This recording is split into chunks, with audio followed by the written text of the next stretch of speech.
Ngayon, balikan natin itong binabantayan nating low pressure area sa silangang bahagi ng Mindanao.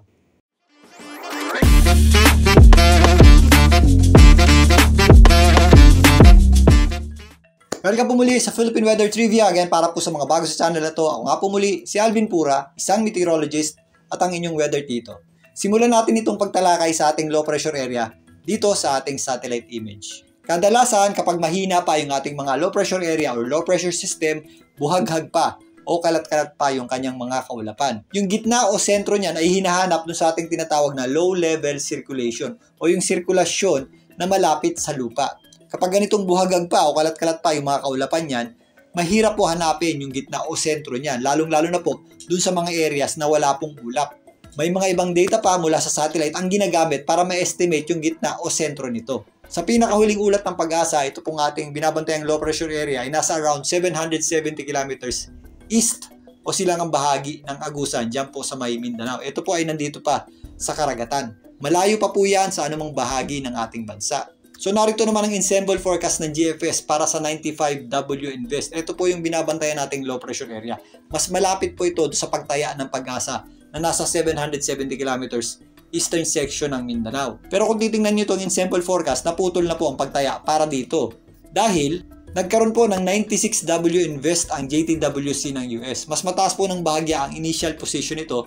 Nandito po yan sa eastern section ng Visayas. Pero itong dalawang pagtaya na ito ay parte pa rin ng ating binabantayang low pressure system o low pressure area. Pinapakita lang dito yung mga pagkakataon na kapag mahina pa yung ating low pressure system, posible pang lumipat-lipat or tumalon-talon yung kanyang sentro o gitna. Pero ito po ay moving system pa rin ha. Inaasahan pa rin natin ang pagkilos nito pahilagang kanluran at babaybay dito sa eastern section ng Philippine Sea. Although sa ngayon, base dito at ayon din sa Pag-asa, mababa pa ang tsansa nitong maging isang ganap na bagyo within the next 24 hours. Pero if ever na umabot po yan dito sa itaas na bahagi ng ating bansa, mas tataas po ng bahagya ang tsansa niyan. Ganun pa man yung kanyang trough or extension ay posible pong umabot dito sa eastern section ng ating bansa at posible rin po itong humila o magpalakas ng habagat or southwest monsoon. Pero again, hindi po natin ito inaasahang maging singlakas o mas malakas pa sa bagyong Karina. At hindi rin natin inaasahan na maging singlakas nitong nakarang habagat. Ito pong ating panibagong episode ng habagat o southwest monsoon. Sa kasalukuyan, yung trough nitong ating binabantayang low pressure area ay umaabot na po at nagdadala po ng mga posibleng maulap na panahon at scattered o kalat-kalat na pagulan dito po sa eastern section ng Visayas, ilang parts ng Caraga, dyan po sa may Surigao at hilagang bahagi ng Mindanao. Posible rin yung mga scattered o kalat-kalat na pagulan dito po sa ilang bahagi ng central o gitnang Visayas. May mga posibleng kalat-kalat na pagulan din tayong aasahan dito po sa area ng Bicol region, kasama na po dyan ang Quezon. Dulot pa rin yun ng trough nitong ating binabantayang sama ng panahon. Samantalang yung ating habagat or southwest monsoon ay patuloy pong nagdadala ng maulap na panahon at posibleng scattered o kalat-kalat na pagulan. Dito po sa areas ng Ilocos, kasama po dyan ng La Union, Zambales at Bataan, maging dito sa hilagang bahagi ng Palawan at area ng Mindoro. Samantalang ang natitirang bahagi ng ating bansa, kasama na po dyan ng Metro Manila, ay magkakaroon ng bahagyang maulap na panahon.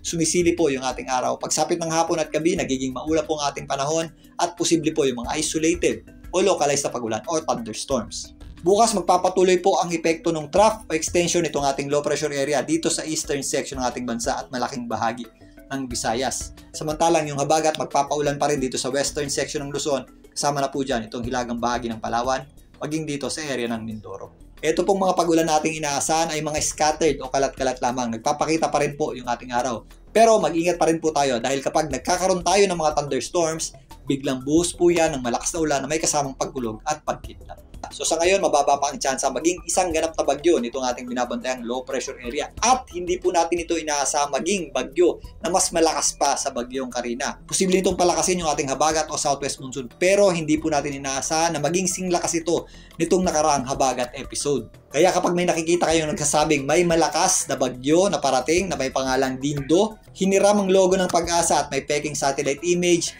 fake news po yan. Huwag nyo na pong pansinin para wag magkaroon ng engagement, pwede nyo pong i-report or pwede nyo rin pong i-block para hindi nyo na makita. Ang mga ganyang klaseng page ay nagiging mapanganib dahil nagkikreate po yan ng panic at false information. Kaya huwag tayo magpanic at mag-ingat po tayo sa mga ganitong klaseng impormasyon.